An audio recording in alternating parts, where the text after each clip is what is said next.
Ousmane, Yeah. thank you for coming. Thank you for having me. Okay, can you introduce yourself for our viewer? Most definitely, most definitely. So my name is Ousmane Diallo, representative of the PHP agency, and just like most of you guys watching right now, came to this country as an immigrant from the Ivory Coast, and my parents wanted me to go to school, so that we do what our parents tell us to do, right? So I did that. Went to school, got a degree, and didn't struggle really finding a job, and I wanted to do something different when I can really impact people and I can help people, which led me into the insurance industry. And I realized something in America, right? I realized that even though we're living in the wealthiest country in the world, people still have money problems, and I wanted to be in a position to understand and help people get out of that situation. So you talk about middle class life. So what's the concept of middle class life? The concepts of the middle class life. That's a very, very good question. I get that question a lot. Well, if you ask yourself right now, if you're watching right now, I want you guys to ask yourself, do you consider yourself part of the middle class? Most people will raise their hands, right? But if I ask yourself the definition of the middle class, and if I talk about the definition of the middle class, right? According to definition, it's a reasonable level of income, right? When we have access to basic needs. So what do I mean by basic needs? You know, if you have a family, making sure that you have health care, right? You want to make sure health care is taken care of. If you have a family with kids, you want to make sure maybe you have 2 cars in a garage, right? And you're saving money for retirement, for the golden years, right? The golden age, retirement. You know, maybe having some saving for vacations. Once in a while, people want to go out and have a vacation, go somewhere. And you also want to have a college saving for your children. If they want to go to college, you want to have some type of fund set aside. That's what most people that's what the definition of the middle class means, right, in general. But the question is, how many people can actually have access to all of these needs based on the current situation?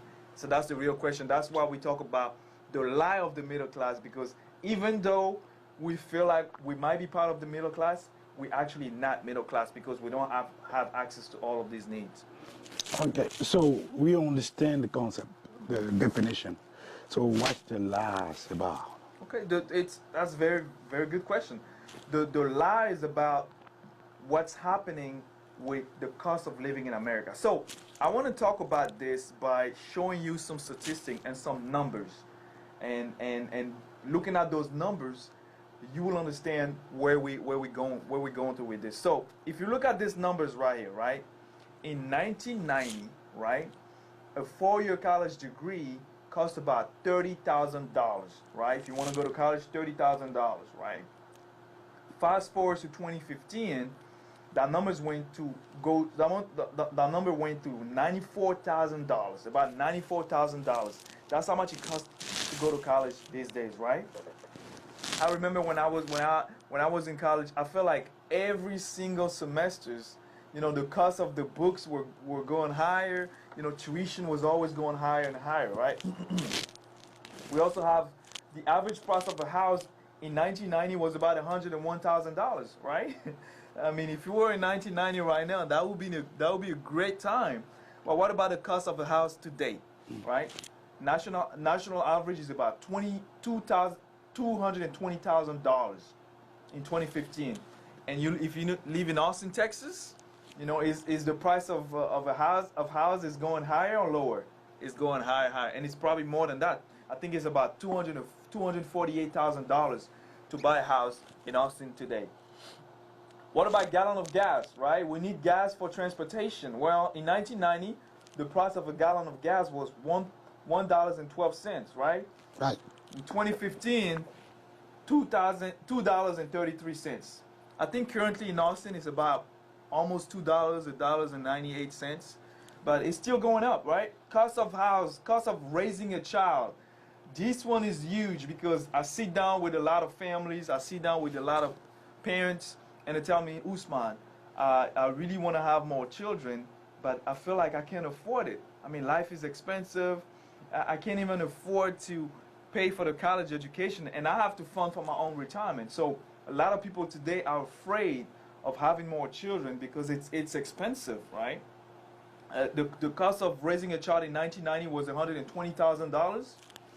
In 2015, $245,000. Almost, it's double the price of what we used to pay to raise a child from the time they were born to the age of 18. What about buying a new car? Once in a while, you want to have a new car, right? You want to have a new ride. You might be tired of your old car. You want to switch it a little bit. And if you were in 1990, a brand new car would cost you about $9,000, right? In 2015, we're talking about $33,000. $33,000. Think about these numbers right here.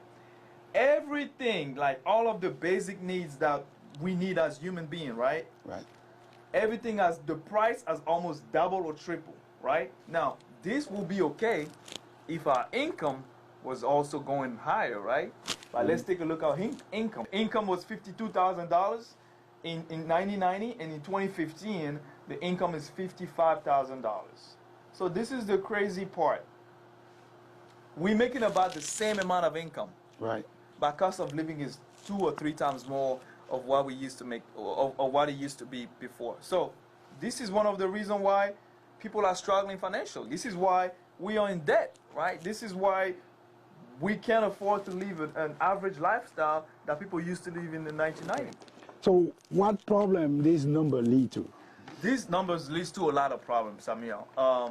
The average American household today in America has about $16,000 in credit card debt.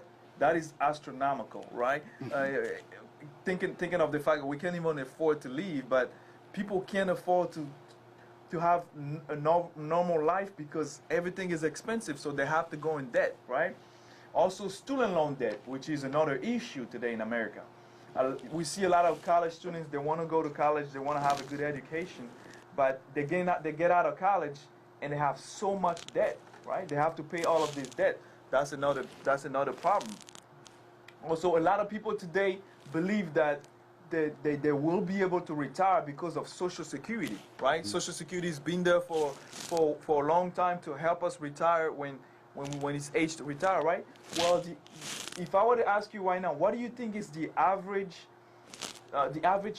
paycheck for Social Security? What do you think is the average check for Social Security? $1,639. Now, $1,369. You tell me, who can actually retire on $1,369? That's the problem we're facing today. You know, a lot of people are struggling. 78% of Americans are living paycheck to paycheck, and we're talking about 46% of Americans today have less than $10,000 saved for retirement. So what's the solution to these problems? The solutions, okay. So it's a couple of solutions, right? And I think a lot of people are starting to realize that. And number one, if you're making multiple six-figure incomes, right? You have a very good job. You're very happy at your job. You might not have to face some of these issues, right? If you're making $250,000 a year, or some of these numbers, you know, you might still be able to live a comfortable life. But for most people, I mean, it will be a struggle. Most people will have to learn a different skill, right? Most people will have to learn something outside of what they were taught before. And I give you an example. I see a lot of people today. They have a very good job. You know, they're in very good profession, but after work, you know, they're driving for Uber, right? After work, they're driving for Lyft, because they're looking for a secondary source of income. People are looking for other ways to make money, right? So that might be one of the solutions, because if we're not making enough money, we have to figure out a way to make more, right? Also, you're probably gonna have to spend some time working on weekends, right? If you have a 8 to 5 type of schedule from Monday to Friday, you know, and you want to make some extra income, you might need to invest some time on the weekends, right? Me personally, I'm a big basketball fan. I love watching sports, but I had to put that to the side and decide to do something a little different, right? Also, finding a mentor, finding someone that's been where you want to be financially, someone that's going where you want to go financially, and make sure that you stay around those type of people that can help you get to where you want to. Also, educate yourself about money. One of the reasons why I got into the insurance industry is because I believe that everybody should learn about the secrets of money at some point in their life, right? I believe that there is a reason why the rich get richer and the poor get poorer.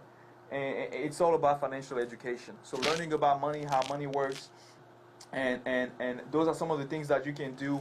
And also take advantage of technology today. I mean, I've seen so many people. I heard a story about this young man. He makes about $1,000 every week on selling, on going to garage sales on Saturdays, buying things at the garage sales, selling them on eBay, and makes a profit, right? But he's doing something else to make some extra income, right? There is a child by the name of Ryan, and he was the #1 YouTube earner last year in 2018, making $22 million on YouTube, and he's only 7 years old, right? So this is the day and age that we live. With technology, the possibilities are limitless. So people will have to be a little more creative and see how they can, how they can go out of their own way and do something different so they can make some extra money and hopefully help the family. Yeah, now you talk to me about the workshop with your organization. So for the viewer who would like to take advantage, Okay. what you tell them? Okay, so for those who are very action oriented, they want to do something, because I believe that most people don't plan to fail. Nobody wants to fail. Nobody wants to fail in life. Everybody wants to be successful, but most people fail to plan. So for those who are very action oriented, they want to learn more. We do weekly workshop in our organization. We invite guests so they can come, learn about the secrets of money, and learn how to create wealth from themselves. And we've been doing this for a very long time. We've been doing it for a very long time, and a lot of people have really great results. And if you're interested in learning more about this, I'd be more than happy to provide you. We'd be more than happy to provide you with more information. Thank you very much for watching the interview. If you want to connect with Ousmane and learn more about his organization, you can check it out on Facebook, the social media, Facebook, Instagram, Twitter, and then the information that follow on the screen. Thank you very much.